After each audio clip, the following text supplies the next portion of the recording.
with tremendous respect, I hold the view that there is a hierarchy of norms in our Constitution.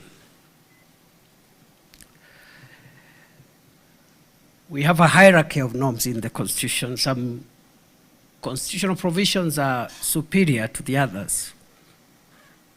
That is why, for example, by way of example, that is why if you wanted to amend the Constitution, parts of the Constitution can be amended by Parliament, and the matter ends there. But if you touch other norms, you have to go back and conduct a referendum. That already creates a hierarchy of norms in the Constitution. If you touch this one, you go back and do a referendum. The others, you can amend. That is just one example of the hierarchy of constitutional norms. The same document, same constitution, but it creates a staircase of norms.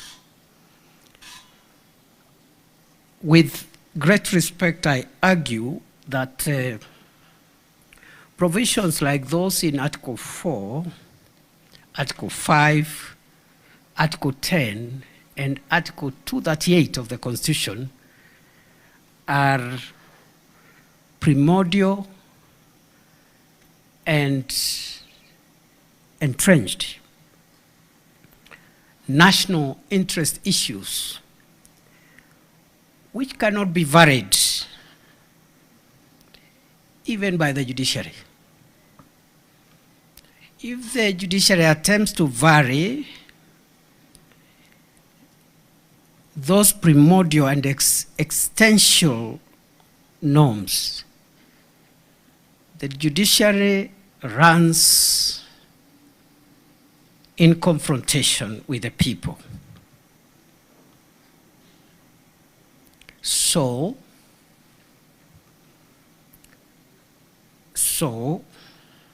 the same way some norms are superior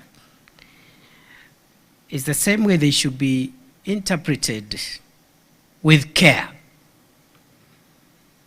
With care, and I dare say with great care.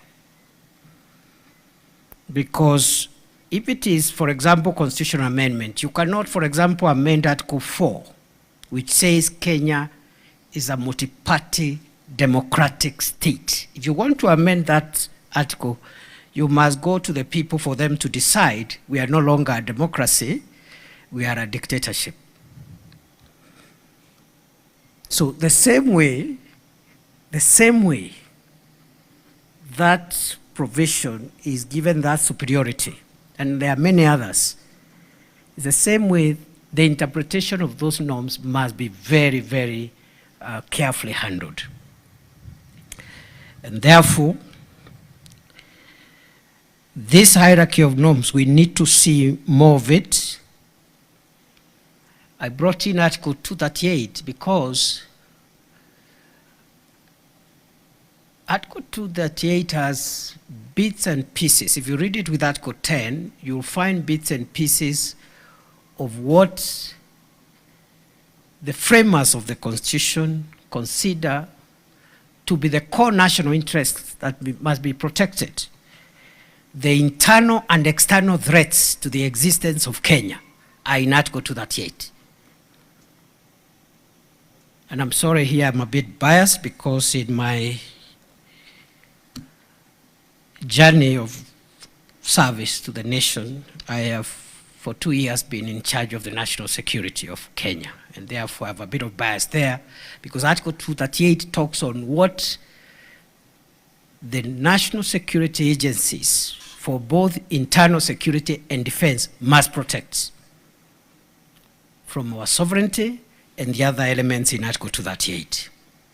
The third and second last reflection is on our Bill of Rights. I want to commend our judiciary for doing a wonderful job in providing a good jurisprudence on our Bill of Rights. Going into the future, I want to respectively suggest that the judiciary should help us to unbundle the Bill of Rights beyond the political